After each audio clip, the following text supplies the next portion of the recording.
Atenção, ouvintes da Mercosul FM. Dentro de 5 segundos você vai ouvir Radar Mercosul. 5, 4, 3, 2. Ele está aqui, ele que é da Gemax, ele vai estar batendo um papo com a gente aqui. A gente vai estar conversando um pouco sobre combustível, sobre tudo. Então, se tiver alguma pergunta, alguma dúvida, fique à vontade. Esse é o Radar Mercosul. James, seja bem-vindo. Bom dia.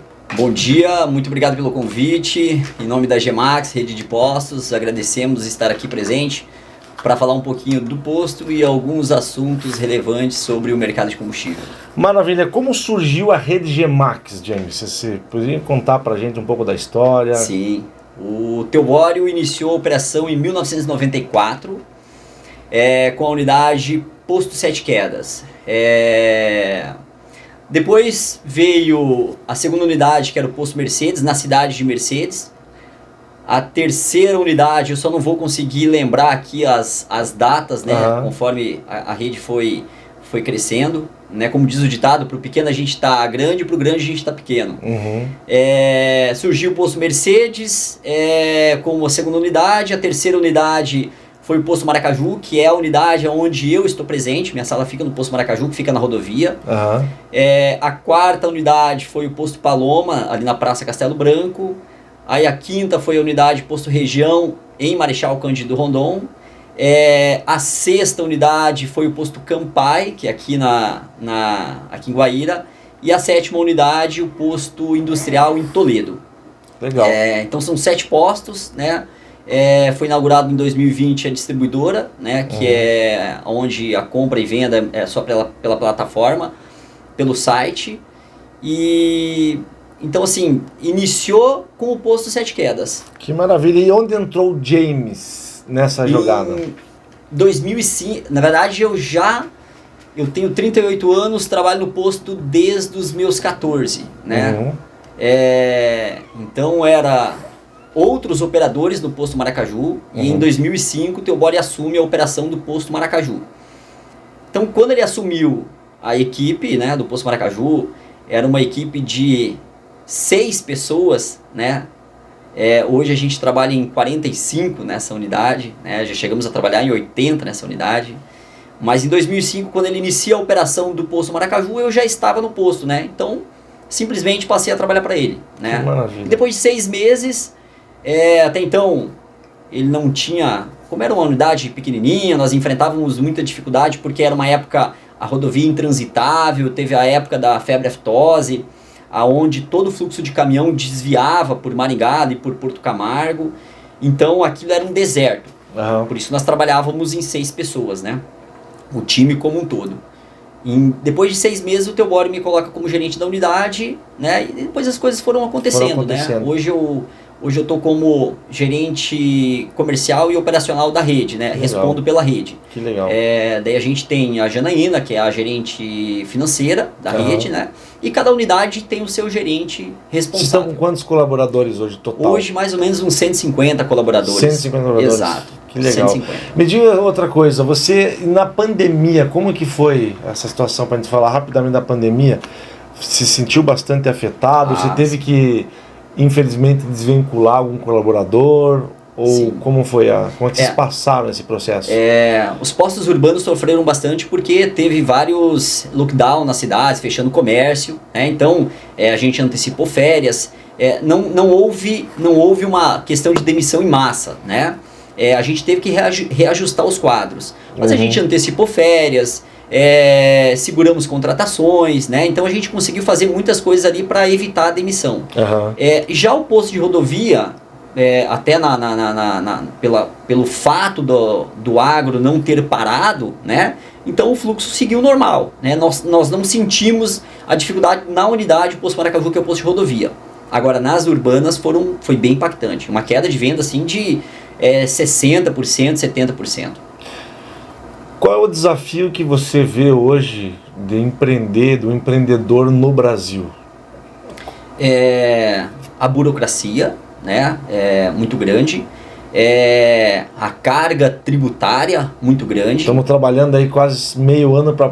Pois é. Então a carga tributária é muito agressiva. E hoje, assim, eu acho que várias pessoas com muito talentos têm várias ideias muito legais. E óbvio que às vezes essa pessoa que tem ideia, ela tem dinheiro, mas ela não tem pessoas. Às vezes a pessoa, ela não tem dinheiro e também não tem as pessoas, né? Então ela precisa do investidor. Mas eu acho que o maior desafio para empreender, quando se trata de formar um time, né? Às vezes a própria dificuldade de formar um time capacitado, né? Hoje nós temos um time bem treinado, né? Mas a gente sente muita dificuldade quando a gente necessita de novas contratações, né? Encontrar pessoas para trabalhar. Você é daqui pessoas comprometidas, né? Sim, você é aqui de Guaíra mesmo? Eu sou nascido em Curitiba, né? Eu também sou nascido em Curitiba, só nasci em Curitiba, né? Morei 8 anos no Pará, Novo Progresso, Matão, né? Acostumado a brincar com onça, né? E dos meus 8 anos de idade, a gente veio para Mercedes. Em 1994, a gente veio para o Maracaju dos Gaúchos, né? Então, estou no Maracaju dos Gaúchos, que pertence à Guaíra, desde 1994. E você é casado, tem tua família toda casado aqui, né? Com a Fabiane Giacomin, psicanalista, pai de 2 lindos filhos, o Anthony e a Lisier. Que legal. O que você atrela hoje esse aumento do combustível, né? E de repente baixou um pouco agora, mas nós sabemos que... Porque assim, muitos dos nossos ouvintes, inclusive eu e muitas pessoas, tem essa dúvida, né? A gente acha que o valor que está, ou estava, baixou pouco, mas baixou... é o proprietário do posto de combustível, né, de gasolina ali, que superfatura. Será que é o governo ou é uma máfia que rola aí, onde todo mundo sobe junto para tal? Então, como que você pode explicar para a gente essa inflação que teve, esse aumento do combustível, agora conseguiram baixar? Aonde vai afetar isso? Aonde vai chegar isso? O assunto combustível, ele acaba sendo bem impactante, né? Porque, querendo ou não, ele é a base do custo operacional de tudo. Então, como o nosso país, o Brasil, ele é dependente do transporte rodoviário, né? Talvez por administrações erradas, políticas erradas, né? De décadas atrás, por não ter deixado, talvez, a linha ferroviária crescer. Então, a gente é dependente do transporte rodoviário. Sendo dependente do transporte rodoviário, o combustível hoje, ele é a ferida que mais dói no faturamento de uma transportadora. Porque ele acaba comendo ali 60%, 70% diante dos valores que a gente vem operando. E isso vai diretamente para a prateleira do supermercado, aonde vai afetar todas as classes. É um efeito de cadeia, né? Exato. Ele vai afetar todas as classes. A classe mais vulnerável, né? A classe média, a classe alta, ele vai afetar todas. Só que a questão do combustível, 2020, quando tudo aconteceu, o que houve? O mundo inteiro, de repente, fecham fazendo uma explicação assim para um melhor entendimento. Por favor, fique à vontade. O mundo inteiro desliga suas máquinas, porque a gente sofreu uma pandemia jamais vista, né? Por nós, né? Talvez por outras décadas, né? Por outras pessoas com mais anos de idade já tenham sofrido. Mas nós nunca tínhamos sofrido uma pandemia com essa magnitude, vamos dizer assim. Então o mundo inteiro fecham desligam as suas máquinas, né? As indústrias, porque foi lockdown a nível global. Naquele momento, a gente enfrentava não era guerra, né? Mas era uma coisa incerta, né? Era uma guerra política entre Rússia e Arábia Saudita, um dos maiores produtores de petróleo. O mundo parou de consumir, então a demanda pelo combustível ela caiu drasticamente, mas a oferta estava em alta, porque esses 2 países que faz parte da OPEP+, a Organização dos Países Produtores de Petróleo, tem a OPEP e a OPEP+, que a OPEP+, reduz ali para os maiores produtores. Nesse momento, esses dois países continuam jogando no mercado o petróleo. Então, o barril na época operava na casa dos seus 60, 50 dólares, ele foi caindo, baixou de 20 dólares. Né? Os preços caíram drasticamente. Nesse momento, as indústrias, as petrolíferas, passaram a trabalhar praticamente no vermelho, porque o custo de um barril é em torno de 30 a 35 dólares. Se você está vendendo o barril abaixo de 20 dólares, você está acumulando prejuízos. Quando baixou o preço do combustível nesse momento, os dois países continuavam ofertando petróleo de uma forma muito grande, até que esses dois países se acertam, né? Até que a OPEP faz com que eles parem de ofertar petróleo, diminua a sua produção, aí o petróleo começou a subir. Só que quando essas indústrias elas diminuem a sua produção, você não consegue ligar isso do dia para a noite. Então a gente teve esse problema, que a partir do momento que a gente começou a enfrentar uma pandemia e ninguém conseguia saída, se discutia a vacina, não tinha certeza, nós não sabíamos aonde ia parar o resultado da situação. O petróleo começou então a evoluir um pouquinho mais o preço, e as indústrias petrolíferas pararam de produzir. E depois a economia começou a reagir, né? Os mercados começaram a abrir, né? A gente pode, falando da própria Bolsa de Valores, caiu drasticamente isso a nível global, né? Todas as bolsas de valores, né? Ibovespa, S&P 500, Nasdaq.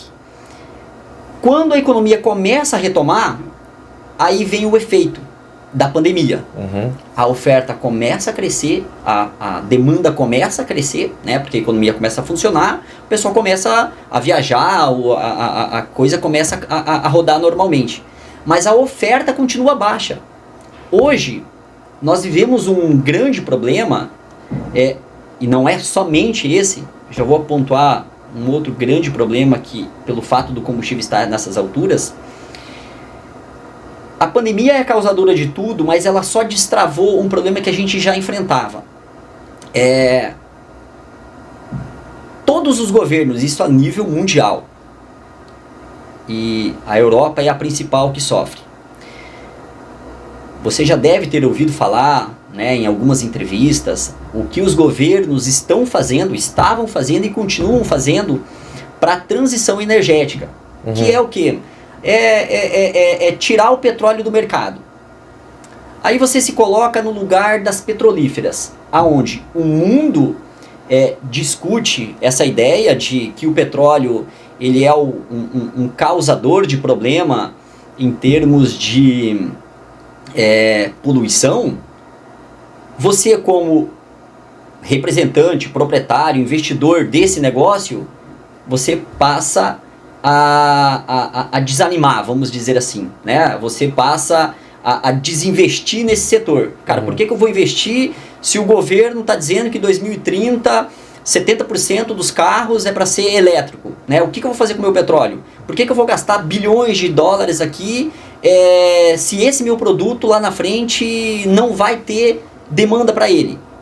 E essa ideia implantada, talvez por algumas pessoas que subestimaram a situação, foi a grande chave de tudo isso. Isso a nível global, eu me refiro a essa questão. Porque hoje o mundo ainda sofre efeitos da pandemia, né? Você vê a China ainda enfrentando uma situação delicada, né? Ainda com lockdowns, e a China acaba sendo a principal cliente do mundo, tanto das commodities, que a gente nunca viu o preço das commodities nessas alturas, né? Dólares, soja, milho, trigo, mas ela também é a principal compradora de petróleo. Então, nesse momento, o petróleo batendo hoje aí, abaixo dos seus 100 dólares o barril, hoje eu abri a plataforma, existia uma margem de baixa no preço do combustível, né, para essa semana. Mas hoje o mundo ele não consegue produzir a quantidade necessária que o mundo necessita de consumo. Então, a oferta é pequena e a demanda é grande. Agora você imagine, Cauê, talvez para um 2023. Esse ano ainda a gente enfrenta uma certa dificuldade, principalmente na China, com a questão da pandemia. Mas vamos colocar que em 2023 se discute também uma possível recessão, né, diante da guerra que os governos enfrentam com a inflação em todos os países, né? Estados Unidos, Fed, há 40 anos não subia juros, está subindo juros agora. Brasil sempre teve essa situação de mexer na taxa Selic, né? A gente está operando aí a 13 e poucos por cento, tá quase, tudo indica que esse ano ainda a gente chega a 14% na Selic. A Europa, que, né, agora a Cristina vai subir a taxa de juros, mas é um país que sempre operou com taxa de juros negativa. Esse aumento de taxa de juros encarece o preço do dinheiro. E isso faz com que crie-se uma possível recessão. Criando-se uma possível recessão, o mundo entende de que forma? Cara, a economia ela vai esfriar e o consumo vai diminuir. Esse efeito é um efeito curto prazo da baixa do preço do dólar, o preço do barril, é que o mundo está desenhando uma possível recessão. Então, o preço do barril está caindo. Não muito, né? O preço justo de um barril é na casa dos seus $60. Hoje ele está operando na casa dos 90, acaba entrando, rompendo a casa dos 100. Mas, se em 2023 acreditamos que isso aconteça, acaba-se com a questão da pandemia e a economia começa a crescer de uma forma normal, porque nós não estamos ainda, nós estamos enfrentando efeitos da pandemia, que ainda se fala de pandemia e se fala da questão da inflação. São efeitos da pandemia, que bagunçou o mercado, né? Para 2023, vamos colocar talvez no segundo semestre de 2023, uma economia a todo vapor, aonde a demanda pela commodity petróleo cresça drasticamente. Cara, o preço do nosso barril, diante de tudo que eu acompanho, estudo, leio, o preço do nosso barril pode ultrapassar assim, os seus $150, né? Ou operar nessa casa dos $150. Que loucura. Imagine quanto não vai chegar pra gente o combustível. Aí é que está a situação. Então nós temos que nos acostumar a um preço de combustível alto, porque a tendência desse barril, do preço do barril, é nas alturas. E você não consegue resolver um problema de investimento gigantesco nesse setor do dia para a noite. Necessita-se de anos, porque nós estamos há anos discutindo a transição energética. E essa discussão de anos da transição energética faz com que esse setor cria-se os seus desinvestimentos. Entendi. Então vamos... O mundo vai parar de falar na transição energética e descobriu que realmente o petróleo é essencial para nós. Então, quais são as garantias que o governo, né? Isso eu não estou falando de governo brasileiro, estou falando do governo a nível global. Quais são as garantias que o governo global possa dar para esse setor, para ele fazer bons investimentos para aumentar suas produções, né?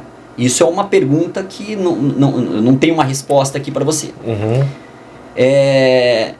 Então esse é o grande problema da questão commodity petróleo. Agora respondendo ali um pouquinho referente a essa questão que você falou do preço do combustível, falando do nosso país agora. Quais eram as armas que o governo tinha para ajudar a população? Era os encargos. Então o que o governo tinha para fazer, que estava nas mãos dele, ele fez.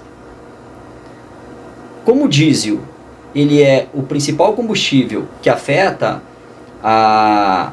o alimento na prateleira do supermercado, o governo federal fez a parte dele em 2021, tirando o imposto federal. Os governos estaduais, já se tratando do estado do Paraná, já operava com um ICMS na casa dos seus 12%, um dos menores ICMS do Brasil. Só que a taxa, a cobrança do ICMS, ela é feita em cima do PMPF, que é uma média do preço do estado. E isso era o que o governo federal batia nessa tecla. Porque veja bem, Cauã, se você cobra 12% em cima de R$2, é um valor. Uhum. Se você cobra 12% em cima de R$5, é outro valor. Né? Totalmente. Então, essa era a questão. Como a população brasileira estava sofrendo demais, em 2021, os estados congelaram a pauta. O diesel foi congelado, vou falar do S10. O diesel foi congelado a R$ 4,42. Então, desde 2021, os 12% de ICMS do diesel era cobrado em cima de R$ 4,42 o diesel, que era o preço médio naquela época. Hoje, o diesel o S10, nós estamos aí a R$ 7,39 vendendo aqui na cidade. Continua-se cobrando 12% sobre R$ 4,42. E aí houve a discussão do preço da gasolina. Uhum. Porque a gasolina também estavam chegando em valores muito altos e toda essa alta que o mercado foi repassando é um repasse feito pelo mercado, não é um repasse feito pelo governo. Uhum. A Petrobras é uma estatal, mas ela é uma empresa listada na B3, é uma SA. Então ela tem que acompanhar o mercado. Se ela não acompanhar o mercado, eu até te dou uma explicação depois, o grande problema disso. A gasolina era cobrada no Paraná 29% de ICMS. Em que ano que foi colocado 29% de imposto de ICMS, eu não sei te responder assim de imediato. Só que nós estávamos com outro problema também. Era cobrado 29%, quando a gasolina operava R$2, era 29% em cima de 2. Uhum. Né? A gasolina foi subindo. E esses 29% foi se aumentando também o custo base dela. Então, os 29% calculados sobre 5 também é outro valor. Né? Então a carga tributária acaba crescendo. O governo conseguiu aprovar a ideia de reduzir então o preço da gasolina. Hoje nós estamos operando a gasolina com ICMS a 18%. A baixa nas bombas chegou a R$ 1,41, juntando dois impostos. O governo federal, em 2022 agora, tirou o imposto federal sobre a gasolina, porque em 2021 só tinha tirado sobre o diesel. Então o governo federal tirou o imposto federal e os governos estaduais baixaram o ICMS sobre a gasolina. Então por isso que houve essa redução. Entendi. Aí vem algumas perguntas. Perguntas que acontecem nos próprios postos mesmos, né, pelos próprios clientes. Cara, mas como que a gasolina está mais barata que o diesel? Veja, a nível mundial, o Brasil era um dos poucos países que tinha a gasolina mais cara que o diesel. Né? Até então, o normal, no nosso país, Brasil, a gasolina era mais cara que o diesel era mais barato. Mas a nível global, a gasolina sempre foi mais barata que o diesel, e o diesel sempre foi mais caro. O motivo é a questão do refino. Então, para você refinar a gasolina, é mais fácil refinar a gasolina do que refinar o diesel. O diesel tem um processo mais longo Exato. Então, o custo base, o custo Petrobras do diesel é mais caro que o custo da gasolina. Então, mesmo que a gasolina tem 18% de ICMS, ambos os combustíveis não tem mais o imposto federal. O governo tirou. Isso já reduz bastante. Agora, ambos os combustíveis têm o diesel tem ICMS de 12% e a gasolina tem ICMS de 18%. E mesmo assim a gasolina está mais barata. Aí é esse detalhe que eu te falei, que o custo base Petrobras é mais em conta. Mais em conta do que na bomba. Agora, Cauê, perdoar, posso seguir só para a linha de raciocínio? Vamos arredondando, pode sim. Tá. Eu tenho mais uma pergunta para você para finalizar depois. Se tratando de mercado interno, eu vou fazer uma explicaçãozinha. Em 2008, quando o Brasil descobriu o pré-sal pela Petrobras, a nossa Petrobras, fabricava 2,2 milhões de barris dia. 2008. 2008, os Estados Unidos descobrem o xisto, que é a extração de petróleo das rochas. Brasil, pré-sal, extração de petróleo de águas profundas. O custo para você tirar o petróleo de águas profundas é bem mais em conta que o custo de tirar petróleo de rocha. Em um processo muito mais simples, o nosso.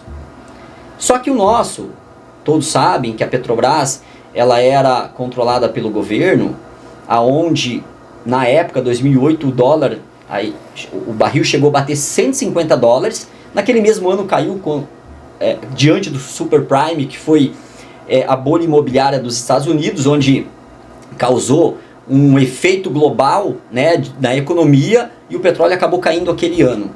Mas o petróleo chegou a bater $150. Nós não sentimos o efeito naquela época. Por quê? O governo não deixava a Petrobras repassar o preço do mercado. E o petróleo, ele é cíclico. Não é porque ele está a $100 hoje que a tendência dele então agora é só subir e nunca mais descer. Se você pega um gráfico de 10 anos, você vai ver que ele bate 150, bate 120, bate 60. Ele é cíclico. Os Estados Unidos hoje, pelo fato desse mercado lá ser extremamente privado, ele produz hoje 13 milhões de barris dia. Naquela época, em 2008, ambos os países produziam seus 2 milhões e alguma coisa. Brasil hoje não produz 3 milhões de barris dia e os Estados Unidos produz 13 milhões. Então a dependência dos Estados Unidos para com o mercado internacional, de abastecer o seu próprio país, ele não depende. Ele mesmo consegue atender sua demanda. O Brasil não consegue atender a demanda no refino. Hoje ele produz quase 3 milhões de barris. O nosso país consome 1,7 de milhões de barris dia. Só que ele não consegue refinar esse produto. Aí é a chave da questão. Por que ele não consegue refinar? Porque a Petrobras, ela acumulou uma dívida que ultrapassou seus 200 bilhões nesses anos, porque ela não acompanhava o mercado. Então o que aconteceu? Ela foi sucateando tudo, né? E a sua produção foi diminuindo. De suas 13 refinarias, 8 estão à venda. Ela vai ficar somente com as refinarias que é destinada para o pré-sal. As outras refinarias que são de águas rasas, ela colocou à venda. Foi vendida a da Bahia e foi vendida a de Manaus. As demais, a Petrobras não conseguiu se desfazer delas ainda. Por quê? Porque existe um risco, talvez, de uma intervenção do governo, né? A gente tem um candidato um candidato à presidência que já alegou que se ele entrar, ele vai interferir. Então, veja, você como investidor, tem uma refinaria para comprar. Vamos colocar a Araucária, a Repar. Não sei quanto que se pede por ela hoje, mas vamos dizer que seja 10 bilhões. Qual é a garantia que você vai entrar na Repar, comprar a Repar aqui em Araucária, fazer um investimento bilionário e depois você não vai conseguir tirar esse investimento? O risco é grande. Muito. Então você não entra. Muito alto investimento. E qual que seria a importância de outros players entrar nesse mercado? A alta concorrência. Porque é a concorrência que baixa preço. Sim. A concorrência faz você melhorar a sua produtividade. O monopólio aumenta o preço e a concorrência diminui. Exato. É assim. Entendeu? Então essa é uma explicação básica referente ao preço do combustível. James, eu tenho que ir encerrando o programa aqui. A última perguntinha para você fazer, mas você vai voltar aqui com a gente e bater mais papos. Legal. Tá? Sabemos que nós estamos hoje no dia do motorista, né? E hoje, a maior quantidade de cliente teu, talvez, é os caminhoneiros. Exato. E estou sabendo que vai ter um evento aí. Como funciona esse evento, para a gente ir arredondando? Hoje é dia 25 de julho, dia de São Cristóvão, que representa o dia do motorista. Lá a gente faz a festa todo ano, dia 25 de julho, presenteando o caminhoneiro, que é na rodovia. Então a gente vai ter uma palestra motivacional. Nós vamos ter o SESC Senat, aplicando, né, a própria vacina da gripe. A gente vai estar com o Clube da Estrada, eu vou falar rapidamente do clube também. Nós vamos ter a PRF também com uma palestra sobre trânsito. Vamos ter um show com uma cantora de Marechal, um showzinho ao vivo. Uhum. E vamos disponibilizar 150 marmitas, né, para os motoristas. Então, assim, é um evento apenas para lembrá-los de que o caminhoneiro, cara, ele é uma peça fundamental da engrenagem para o nosso país, do comércio, né? tudo. Exato. Tudo e no clube, isso acontece no Clube da Estrada. Isso é feito pelo Clube da Estrada em parceria com os postos que tem o clube. Nós, o sul do Brasil, Rio Grande do Sul, Santa Catarina e Paraná, o posto Maracaju da Gemax é o único posto que tem esse clube. O que a gente oferece nesse clube, Cauã? Um cinema com 40 poltronas, mesas de bilhar, enfermeira 2 vezes por semana, barbearia 4 vezes por semana, o espaço kid, o espaço game, tudo gratuito para o motorista. Que né? legal. Então o caminhoneiro que para no nosso posto, no posto Maracaju, ele tem direito de todos esses serviços gratuitos. Pra ele se sentir como se estivesse em casa, né? Porque ele tá na estrada, trabalhando pra nós e ele aquela frase, aquele jargão de que é a casa fora de casa. A casa fora de casa, maravilha. Bom, James, infelizmente o nosso tempo esgotou, mas eu quero te convidar para vir mais vezes aqui. Eu acho que tem muita coisa que a gente pode conversar, que a gente pode sugar de você aí. Legal. Para nossa comunidade, para o nosso ouvinte. Agradeço você ter aceitado esse convite. Obrigado. A Mercosul está aberta as portas para a gente escutar um pouco mais de você. A gente vai combinar. Você vai ver, se tiver umas palavras finais, uma coisa que você queira falar, fique à vontade. Muito obrigado pelo convite, tá? Por vocês. Em nome da Gemax, Rede de Postos, queremos mandar um agradecimento também aos nossos clientes, né? Aqueles que a gente tem como clientes fiéis, são a razão do nosso negócio. E é isso.